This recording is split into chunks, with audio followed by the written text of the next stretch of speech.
This is what we're going to be working on today, this 2011 GMC Tahoe. Going to be doing a new radio, speakers, maybe even a sub as well. It does have the factory Bose in it.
Start with taking off this dash bezel here. It comes all the way around here, all the way up at the top right here.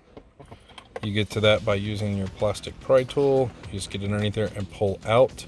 You need to be very careful because there is snap pieces every about 2 to 4 inches all the way down, and they're extremely tough. So when you yank on them, you do not want to break the piece because it's extremely brittle.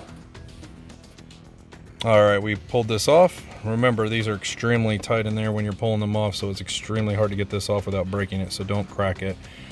We actually had one stay inside, so it's right there, but we'll just get that out. All the rest of these are 7mm. You got 1, 2, 3, and then there should be a 4th on each side, so there's 4 on each side. We got to take all that out to remove everything. Here's all these pieces, how they come off. You got this piece, which is separated from this piece. So this one, and then this one, and then you're gonna have this radio here, which is all gonna come out as well. Here's the head unit we're gonna be using, the DDX 26BT, the Metro Kit, the 993321B. This is the GM RVD. This is for the rear seat entertainment, and the pack audio retention adapter piece that we're going to be using for this, which is the GM3A RSTX. Okay, so we have the wiring harness wired up.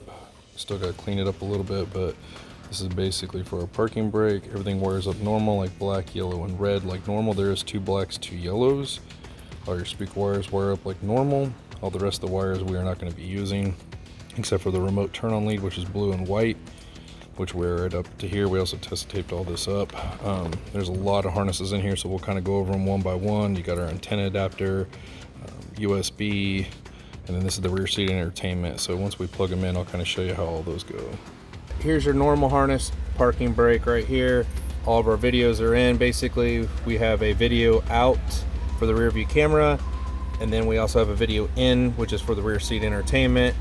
This is also the audio for the rear seat entertainment here, and this is also the audio here going out that goes into the subwoofers that we put in here. Antenna, basically everything's plugged in. Sorry it's so dark, but basically this is our USB that's plugged in. We tested taped both of our harness, rear seat entertainment harness, and there's also even a brown harness here that goes for the back of the console. So everything's all plugged in and all the wiring is normal. We're gonna get this all cleaned up, put it all up in here. Here's the finished product. Sorry it's so dark. Looks really good and fits really good.